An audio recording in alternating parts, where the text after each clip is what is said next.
Today we're going to talk a little bit about adding and subtracting fractions.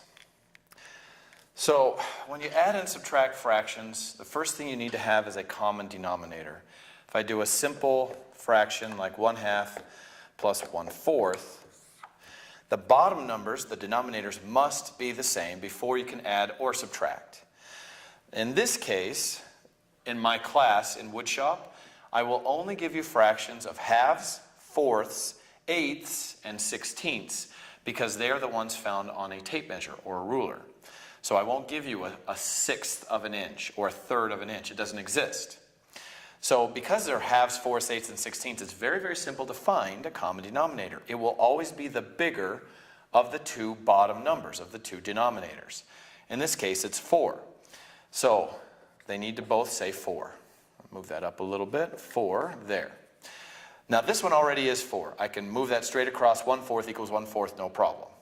Okay, now in this case, similar to when we were using the 16th method on the ruler, 2 times what gives me 4? Times 2. Whatever I do to the bottom, I have to do to the top as well, so I times it by 2 as well. 1 times 2 is 2. So now it is simply this. 2/4 plus 1/4 gives me. Now the bottom number does not change. That will always be fourths. You don't add those. You only add the numerators, the top numbers. 2 plus 1 is 3. And that's exactly what the answer is. 1/2 an inch plus another 1/4 of an inch does end up at 3/4 of an inch. So let me try another one. Let's say 3/8 plus 3/4.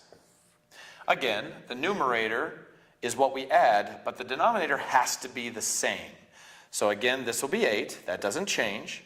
3/8. 8, 8, 3, and 3. 4 times some number has to give me 8. 4 times 2. And most of the time it's 2, but not always. So whatever I do to the bottom, I have to do to the top. 3 times 2 is 6. And now we just add the top numbers. 3 plus 6 is 9/8. Now in this case, I have an improper fraction. So the top number cannot be bigger than the bottom, or the answer will be wrong on your test. So here's how you take care of an improper fraction. A lot of students, you'd be surprised, can't remember. It's just been years since they've done this. 8 goes into 9 one time with a remainder of 1. So if it's simply 8 into 9, 8 goes into 9 once, there's 8, and I have 1 left. My remainder is 1. It's the same thing. My remainder is 1. I put it on top, and it's still over 8. That denominator doesn't change from here to here. We'll do a few more of those as we go to make sure you understand. All right, let's try another addition problem. This time we're going to use a little bit of some whole numbers as well.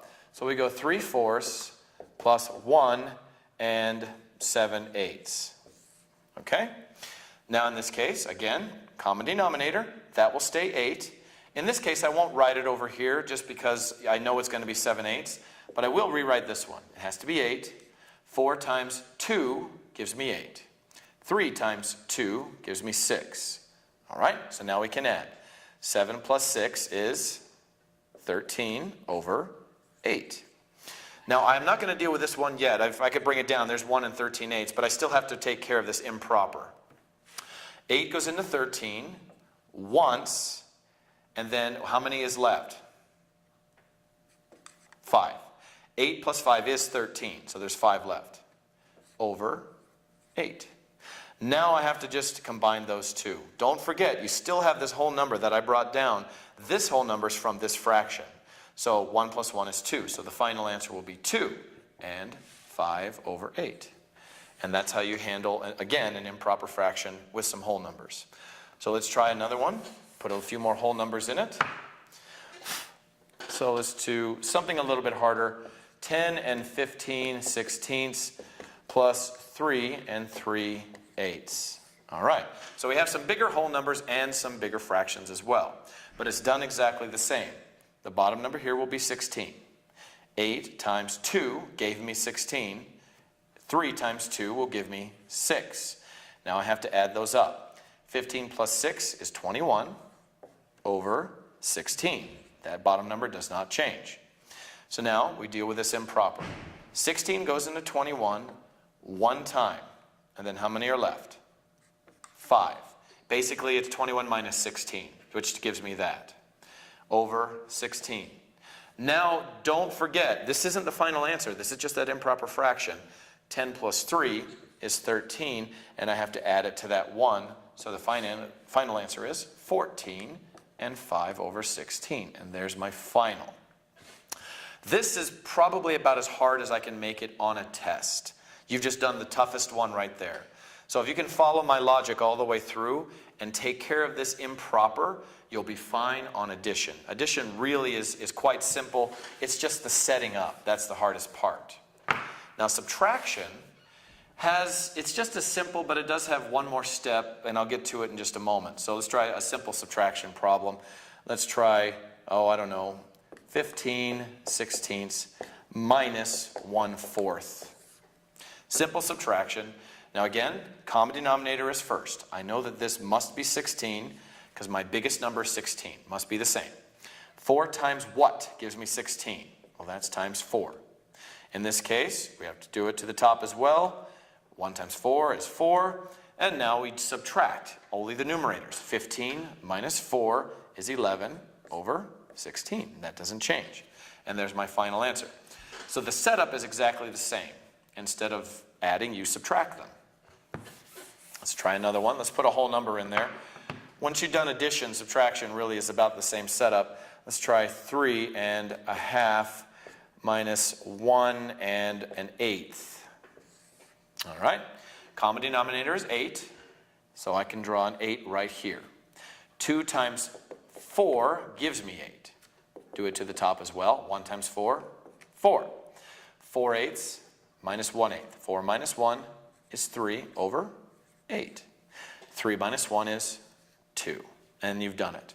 So let's go ahead and get to that one little issue with subtraction, that one difference. That's a little bit different than adding. Try again another whole number. 4 3/8 minus 1 15/16. All right. Setup is the same. We start at the same. This must be 16. 8 times 2 gives me 16. 3 times 2 gives me 6. Now here's the problem. It's read 6 minus 15 gives me something. Now 6 minus 15 will give me a negative number. It'll give me a negative 9. A lot of students won't think of that. They won't think that way. They'll just go 15 minus 6 is 9 and off they go. But it's actually negative 9. This fraction is smaller than that, and I can't have a negative number. So we have to do something called borrowing, which again, a lot of students haven't done in a long time. So here's how you do it. We need to make this bigger. So I'm going to steal some from this whole number and add it. So I'm going to make that a 3. And I take that 1 and I dump it right there, plus 1. So now I'm just adding these numbers together. Now remember, we can't add anything without a common denominator. So my denominator is 16.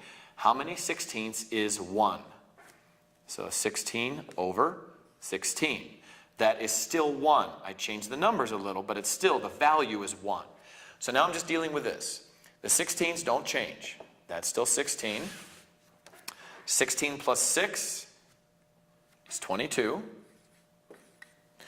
So now I've made this bigger. It's improper, but that's okay, because all I'm trying to do is make it big enough so I can subtract 15 from it. So 22 minus 15 is 7 over 16. That doesn't change. And now it is 3 minus 1 is 2. And that is my final answer right there. So that's called borrowing. Now we'll do 1 or 2 more examples of that.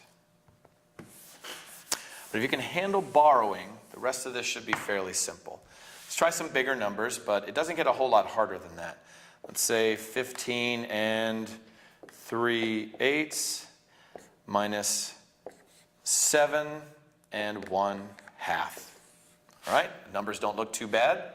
Again, we'll do our common denominator, which is 8. That's my biggest bottom number. 2 times what is 8?